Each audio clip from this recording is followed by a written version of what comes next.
जय हिंद दोस्तों। आज हम हमारा हिस्ट्री का अगला टॉपिक स्टार्ट करेंगे। ठीक है, तो जो हमारा हिस्ट्री में हम लास्ट मृदवान पढ़ चुके थे। क्या पढ़े थे हम लास्ट में? मृदवान। ठीक है, मृदवान के बाद में हम जो हमारी सभ्यताएं थी, कुछ प्रमुख सभ्यताएं, उनके बारे में एक बार देख लेते हैं कि कौन सी सभ्यता कहाँ कहाँ पर फली फूली थी। ठीक है, तो सबसे पहले आता है सिंधु सभ्यता, हमने पढ़ लिया। उसके बाद में आता है मेसोपोटामिया की सभ्यता।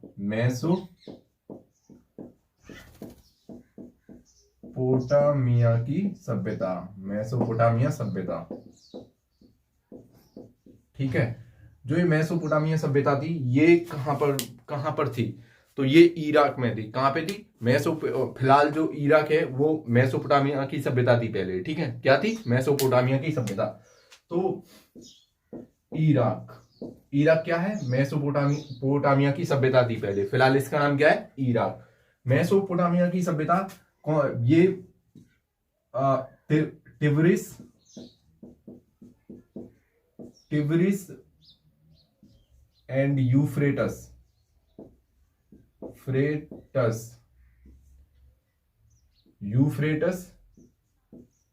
नदी के बीच में फली फूली थी। क्वेश्चन पूछता है कि मेसोपोटामिया की सभ्यता कहां फली फूली थी? तो टिवरिस और यूफ्रेटस नदियों के बीच में फली फूली थी ये सभ्यता। यहाँ की जो जमीन थी काफी उपजाऊ थी।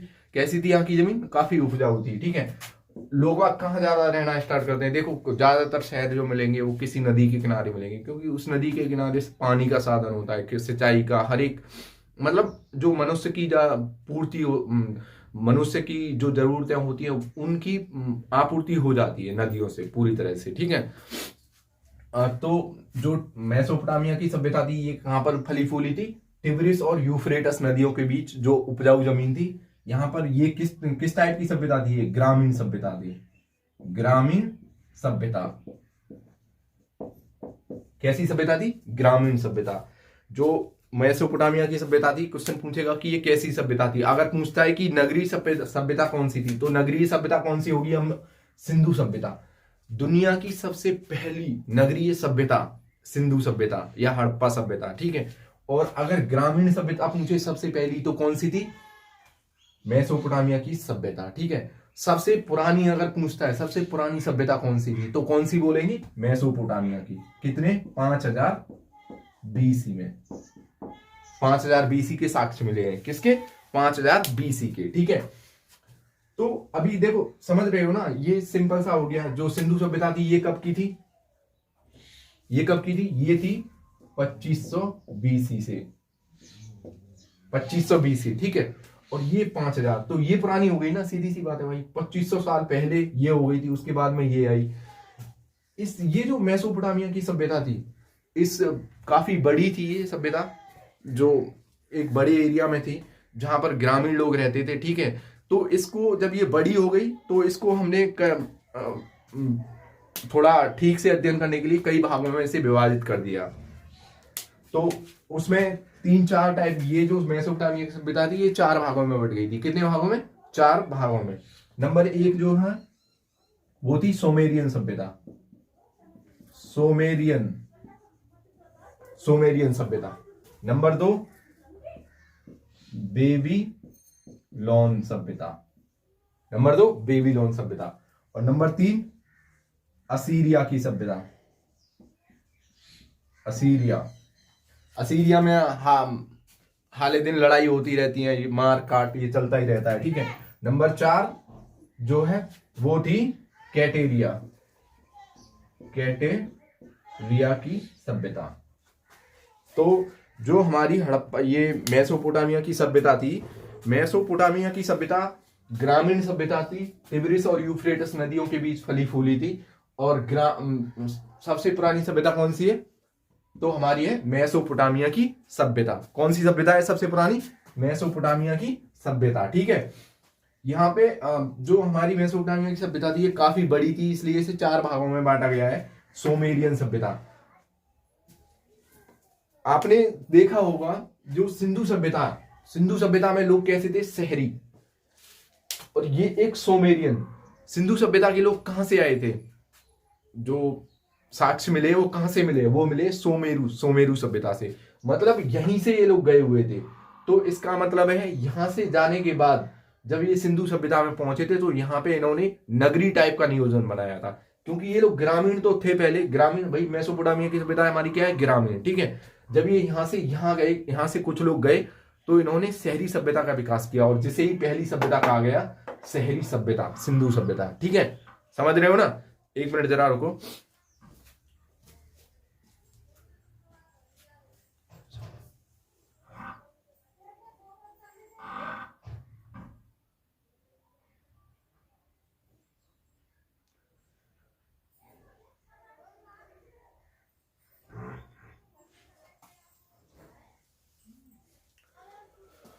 हाँ तो दोस्तों देखो, ये जो हम कहां पे थे, बेबीलोन, सोमेरियन, कैटेरिया और असीरिया। हमें ज्यादातर जो शहरी और नगरीय होने का जो हमारे प्रमाण मिले हैं वो ये सिंधु सभ्यता शहरी थी, क्योंकि यहाँ पर हर एक चीज व्यवस्थित तरीके से बनाई गई थी। और जो मेसोपोटामिया की सभ्यता थी इसमें कुछ व्यवस्थित नहीं था, जैसे कि घरों का कोई वो नहीं है, कोई कहीं बना रहा है, कोई कहाँ, बस रह रहे हैं अपने, और ना कोई पक्की सड़कें मिली हैं, ना ही कोई उतना ज्यादा ठीक नहीं मिला है, ठीक है। तो ये कैसी थी मेसोपोटामिया की सभ्यता? ये थी ग्रामीण सभ्यता, ठीक है। सोमेरियन सभ्यता आपको पता ही चल गया। बेबीलोन, बेबीलोन वही बेबीलोन जहां पे सिकंदर रुका था, ठीक है। सिकंदर की मृत्यु कहां पर हुई थी? बेबीलोन में, ठीक है। बेबीलोन सभ्यता में किसकी मृत्यु हुई थी? सिकंदर की, ठीक है। तो यहाँ पे एक बुके फराल नामक जगह है, जो सिकंदर का घोड़ा था, बुके फराल। बुके फराल घोड़े के नाम से ये एक जगह, शहर का नाम रखा गया है, क्योंकि जो देखो घोड़ा हो गया, कुत्ता हो गया, ये एक दो जानवर ऐसे होते हैं जो काफी पालतू होते हैं, गाय होती हैं, ये कई ऐसे होते हैं जो अपने मालिक से बहुत प्यार करते हैं, ठीक है। और घोड़ा और कुत्ता की तो बात ही अलग है। कुत्ता एक बहुत वफादार जानवर होता है, आपको पता ही होगा, ठीक है। तो यहीं पे झूलता हुआ गार्डन है, झूलता हुआ गार्डन, ठीक है। असीरिया, असीरिया की सभ्यता है, और ये कैटेरिया की सभ्यता है। इसी मेसोपोटामिया की सभ्यता को 4 भागों में बांटा गया था। कितने भागों में? 4 भागों में, ठीक है। अगर हम इसे मैप के थ्रू देखें तो इसको एक बार देख लेते हैं मैप में, ये कहां कहां दिखेगी हमें। इसको हम थोड़ा रफ कर देते हैं, इस एरिया को थोड़ा सा। यूफ्रेटस नदी, ठीक है गाइस।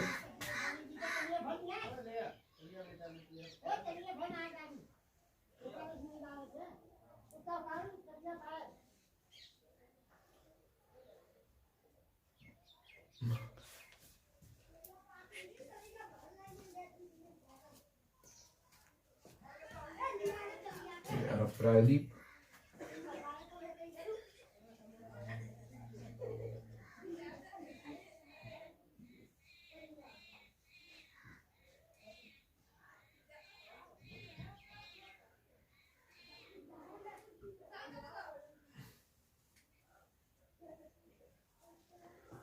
दोस्तों ये हमारा यहाँ पे इंडिया है, ठीक है। हड़प्पा सभ्यता यहाँ पे थी, ठीक है। उसके बाद में ये हमारा यहाँ पे फारस की खाड़ी आ जाती है, और ये अरब प्रायद्वीप है, ठीक है। कौन से? अरब देश। तो यहाँ पे जो है, यहाँ पे इराक है, यहाँ पे, ठीक है। यहीं पे फली फूली थी कौन सी सभ्यता? इराक में। इराक में कौन सी सभ्यता फली फूली थी? यहाँ पे मेसोपोटामिया की सभ्यता, ठीक है। उसके बाद में मेसोपोटामिया में हमने ये 3-4 टॉपिक मेन थे, उनको हमने कवर कर लिया है, ठीक है। उसके बाद में एक सभ्यता थी पीली, जो चीनी सभ्यता। चीनी सभ्यता कौन सी? चीनी सभ्यता।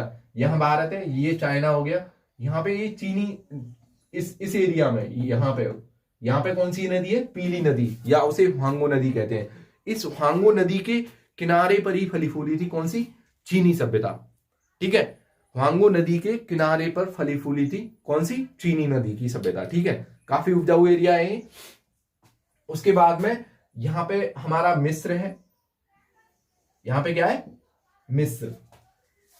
यहां पे क्या है? मिस्र। अफ्रीका कॉन्टिनेंट में, किसमें? अफ्रीका कॉन्टिनेंट, ठीक है। अफ्रीका कॉन्टिनेंट में हमारा मिस्र है। एक मिस्र की सभ्यता थी।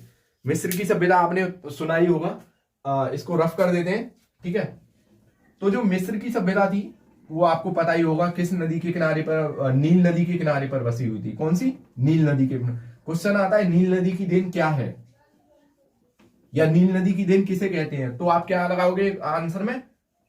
नील नदी की देन है मिस्र। कौन सी सब? मिस्र। ठीक है, तो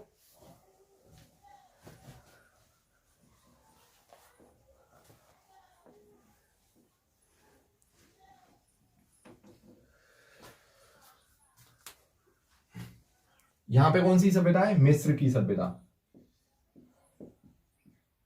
मिस्र सभ्यता। ठीक है, मिस्र की सभ्यता, यहाँ का एक राजा था, राजा फेरोन, फेरोन नाम का एक राजा था, काफी प्रसिद्ध राजा था, जिसने काफी वहां पे शासन किया। फेरोन, फेरोन, फेरोन शासक था यहाँ का, प्रसिद्ध शासक था। ठीक है, यहाँ पे इसने जो है, और मिस्र में और कई सारी चीजें देखने को मिलती हैं, जैसे नील नदी, नील नदी की सभ्यता कौन सी है? नील नदी के किनारे पर। ठीक है, यहाँ पे हमें गीजा जो पिरामिड है, गीजा के पिरामिड बहुत ज्यादा फेमस है। मिस्र के पिरामिड जो कि एक पहाड़ के बराबर होते हैं, बहुत बहुत बड़े होते हैं। पिरामिड मतलब उनका शेप भी ऐसे दिया गया है, यूं करके दिया गया है, मतलब उनमें कोई पहाड़ तो टेढ़े सूधे होते हैं, ऐसे ऐसे ऐसे ऐसे उल्टे सीधे होते हैं पहाड़, लेकिन पहाड़ कैसे होते हैं? ऐसे भाई, ये हो गया पहाड़, ये हो गया पहाड़। ठीक है, कहीं से कहीं निकल गया, कहीं से दब गया, ये पहाड़ हो गया। लेकिन जो पिरामिड होते हैं ना, पिरामिड एकदम बिल्कुल इस टाइप से बनाए गए हैं, पिरामिड ऐसे करके, और इनकी ऊंचाई एक पहाड़ की भयंकर ऊंचाई है, काफी काफी ऊंचाई। ठीक है, तो ये एक सच में ही इसके अकॉर्डिंग देखा जाता है कि जो पहले की टेक्नोलॉजी थी ना, पहले के जो वास्तुकार थे, पहले की जो बिल्डिंगें बनाने के तरीके थे, वो काफी मतलब डिफरेंट ही मिले हैं मिस्र के। इतने बड़े पिरामिड बनाना एक सच में एक काफी अजीब बात है। ठीक है, फिलहाल अभी ऐसे कोई बनाया नहीं गया है, लेकिन जो पिरामिड है पहले के, उनकी बात ही अलग है। ठीक है, तो जो पिरामिड हमने देख ही लिया, मिस्र के क्या फेमस है? Pyramid, pyramid. ठीक है, पिरामिड कौन सी जगह? मिस्र का एक शहर है गीजा, गीजा की पिरामिड, नील नदी। ठीक है, मिस्र कौन सी नदी के किनारे पर है? नील नदी के किनारे पर बसा हुआ है। कौन सी नदी के किनारे पर है? मिस्र नील नदी के किनारे पर। ठीक है, उसके बाद में हम मिस्र के यहां पे बॉडी जो थी ना, बॉडी, उसको क्या करते थे लोग? बॉडी को ना एक लेप लगाकर उसे रख देते थे। बॉडी को एक, जैसे अभी सब सपोज मान लो को वहां का जैसे राजा था, फेरोन राजा था, उसको बताते हैं ऐसा श्राप भी दिया गया है या कुछ ऐसे कुछ कहानी है लेकिन जो फेरोन राजा है उसकी बॉडी को एक लेप लगाया, लेप, और उसको लेप लगा के उसको रख दिया। वो बॉडी आज भी है, वो बॉडी आज भी है। ठीक है, तो लोग कहते हैं कि मतलब जो फेरोन राजा था उसको श्राप दिया गया था और कहा गया था कि तुम्हें कभी मतलब ऐसे शांति नहीं मिलेगी, या तुम्हारी बॉडी को ऐसे दफनाया या फिर जलाया नहीं जाएगा। ठीक, ऐसे करके कुछ श्राप था, वो भी बताया जाता है। लेकिन नील नदी जो ये, तो इससे क्या मालूम पड़ता है? जब हम देखो, जब हमें कोई परेशानी हो जाती है, हम बीमार हो जाते हैं, तो हम क्या करते हैं? मेडिसिन खाते हैं और वो बीमारी कट जाती है। ठीक है, इसका मतलब क्या है? वो केमिस्ट्री से रिलेटेड हो गया भाई। जो केमिस्ट होते हैं वही दवाइयां बनाते हैं ना। तो उन्होंने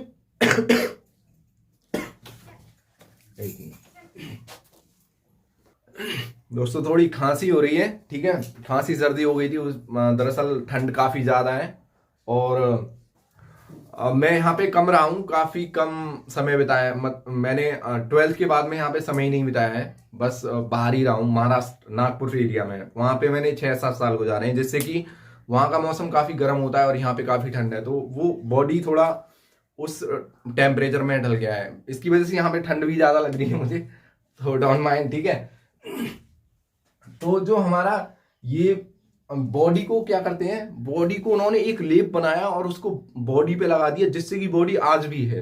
इसका मतलब है कि केमिस्ट्री की वहीं पे खोज हुई थी। तो अगर देखा जाए तो केमिस्ट्री की खोज किसने की? केमिस्ट्री की खोज मिस्र देश को ही दी जाती है। केमिस्ट्री की देन मिस्र देश। केमिस्ट्री किसने दिया है? केमिस्ट्री की खोज किसने की? सबसे पहले मिस्र ने। ठीक है, यहां पे बॉडी पे वो लगाते थे लेप, जिसे क्या कहते थे? ममी। क्या? ममी। ठीक है, बॉडी को क्या कहते थे? ममी। आपने देखा होगा मिस्र की ममीज ये काफी फेमस होती हैं, आपको पता ही होगा, ठीक है। ये लोग देवताओं पे ज्यादा विश्वास करते थे, देवताओं पे ज्यादा विश्वास करते थे, ठीक है। और इन्होंने जो क्या कहते हैं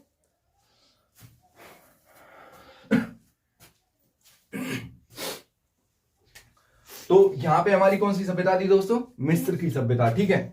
ये कौन सी सभ्यता हो गई यहां पे हमारी? इराक की, इराक जिसे मेसोपोटामिया की सभ्यता कहा गया है। ये हमारी फारस की सभ्यता हो गई यहाँ पे, ठीक है। फारस की खाड़ी जो फारस, ईरान, इराक, ये अफगानिस्तान वगैरह जो ये आते हैं, यहाँ पे हमारी सिंधु सभ्यता हो गई। कौन सी सभ्यता? सिंधु सभ्यता, ठीक है। उसके बाद यहाँ पे चीनी सभ्यता हो गई, या पीली नदी सभ्यता भी बोलते हैं इसे, ह्वांगो नदी, जिसे चीन का शोक भी कहा जाता है, ठीक है। और अगर क्वेश्चन पूछे कि एशिया की सबसे लंबी नदी कौन सी है, तो यांग टीसी यांग, एशिया की सबसे लंबी नदी यांग टीसी यांग। और अगर विश्व की सबसे लंबी नदी पूछे तो कौन सी? मिस्र की नील नदी। कौन सी? मिस्र की नील नदी, ठीक है। उसके बाद में यहाँ पे एक, ये जो ग्रीस है ना हमारा, ग्रीस यहाँ पे यूरोप में, ग्रीस कहाँ है? यूरोप में। यहाँ पे एक सभ्यता थी सपाटा, सपाटा करके एक राजा था, सपाटा की सभ्यता थी, ठीक है। जहां का राजा था कौन था? लियोनाइडस। कौन था? लियोनाइडस, ठीक है। तो इसको एक बार देख लेते हैं हम। ये जो सपाटा का एक राजा था लियोनाइडस, ये इतने बहादुर और स्वाभिमान थे लोग कि वहां का एक दूसरा और राजा था पास का ही, उसका नाम था जर्कसीज। क्या था? Xerxes, Xerxes. जो जर्कसीज था इसके पास काफी फौज थी अच्छी खासी इसने। और एक था कौन सा? सपाटा का, सपाटा का लियोनाइडस, लियोनाइडस, ठीक है। सपाटा का जो लियोनाइडस था, इसके पास सिर्फ कितनी फौज थी? 300 फौज थी। लेकिन इनके सैनिक काफी बहादुर थे और काफी बहुत ज्यादा ही बहादुर थे। जैसे कि इनका जो ट्रेनिंग रहती थी, जो ये सब सपाटा सभ्यता थी, सपाटा राज्य था, इसके जो सैनिक थे, इनको 6 साल के जब होते थे ना, तभी से इनको 10-12 साल की ट्रेनिंग दी जाती थी, 6 साल के बाद से ही, ठीक है। और जब इनका टेस्ट होता था ना, तो इनको भेड़ियों के बीच में छोड़ दिया जाता था, एक लाठी या ऐसे कुछ देके, एक हथियार देके, तलवार या जो भी, उसको देके, और भेड़ियों के बीच में छोड़ दिया जाता था रात में।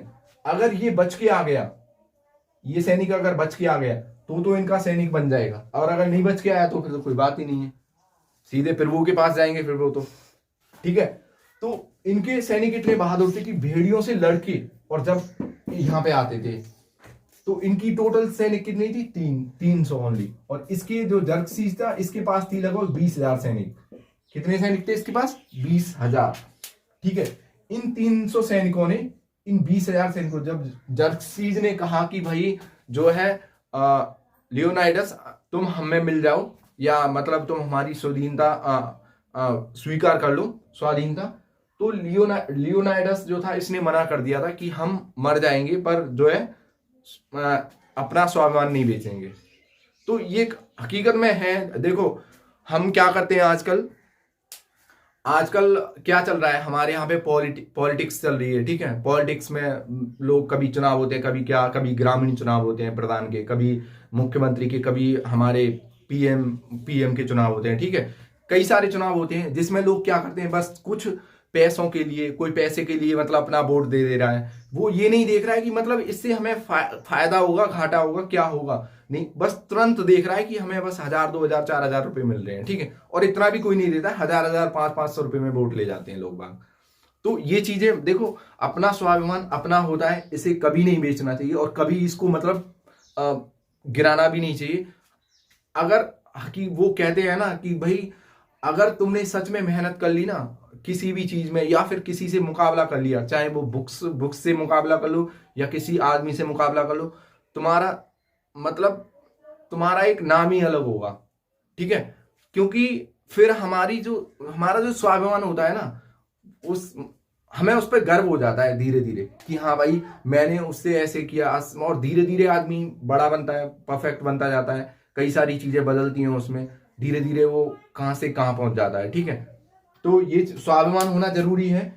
लेकिन जहां पे ये जो लियोनाइडस था ना, जहां पे एक सैनिक आया था दूसरा, उसने कहा कि भाई मुझे भी सैनिक बनना है, उसमें काफी देश प्रेम वगैरह था ऐसे कुछ करके। तो उसने क्या किया, ये लियोनाइडस जो था इसने मना कर दिया कि भाई हम तुझे ना हमारी सेना में भर्ती नहीं करेंगे, हमें चाहिए स्ट्रॉन्ग और बहादुर, जो हमारी दक्ष वो है ना, एग्जाम है हमारा, एग्जाम है उसको अगर क्लियर कर लोगे तुम तो हमारे सैनिक में शामिल हो जाओगे, अदरवाइज नहीं होगे।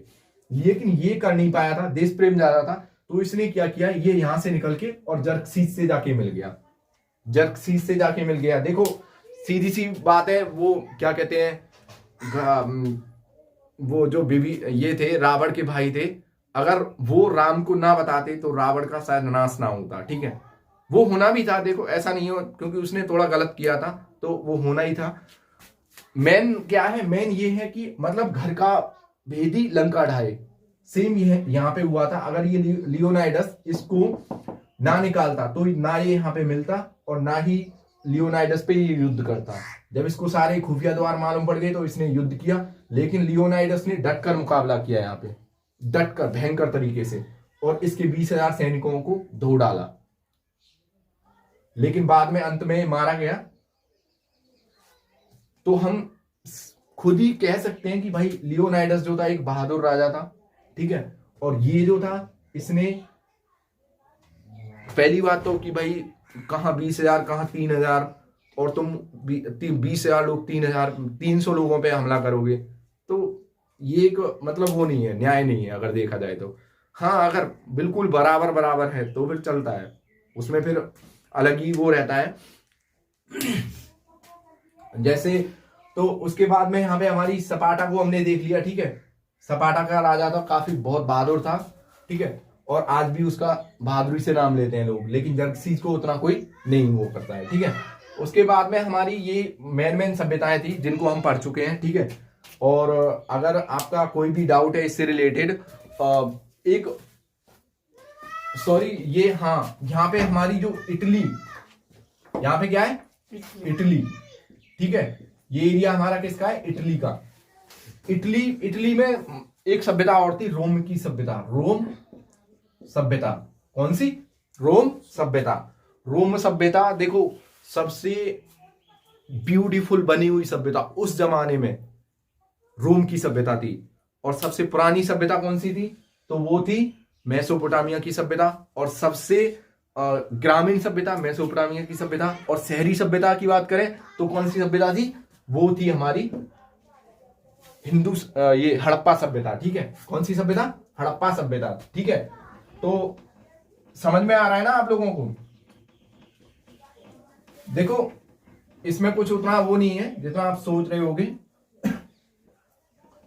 एक बार हम इसको दोबारा से रिवाइज कर लेते हैं ठीक से।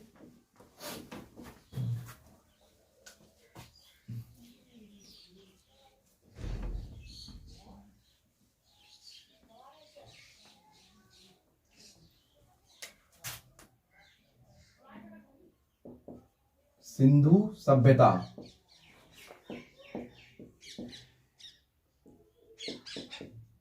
मेसोपोटामिया,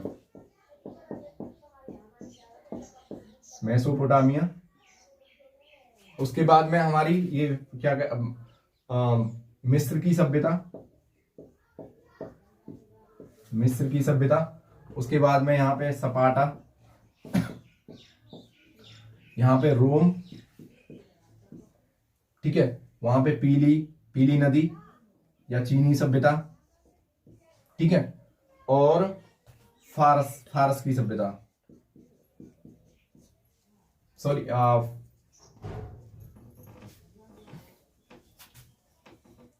तो ये हमारी कुछ सभ्यता थी इंपोर्टेंट, ठीक है। यहाँ पे मिस्र हो गया, यहाँ पे सपाटा, यहाँ पे रोम, यहाँ पे हमारी जो मेसोपोटामिया की सभ्यता थी, ठीक है। ये हमारी हो गई हड़प्पा सभ्यता, यहाँ पे होगी पीली नदी की सभ्यता, ठीक है, या चीनी सभ्यता। सिंधु सभ्यता कैसी सभ्यता थी, सबसे पहली सभ्यता शहरी सभ्यता थी। कौन सी, शहरी। मेसोपोटामिया ग्रामीण सभ्यता थी, ग्रामीण, लेकिन सबसे पुरानी थी, ठीक है। और मिस्र की सभ्यता थी, मिस्र की सभ्यता ये काफी तेज थे भाई, केमिस्ट्री की खोज की थी इन्होंने, ठीक है। केमिस्ट्री की खोज जनक नहीं माना जाता है उस टाइम पे। और सपाटा, सपाटा एक बहादुर राजा था, ठीक है, जो जिसका नाम लियोनाइडस था।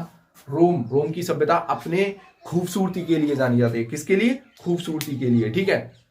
उसके बाद में चीनी सभ्यता थी। चीनी सभ्यता यहाँ पे हांगो नदी के किनारे पर थी, ठीक है।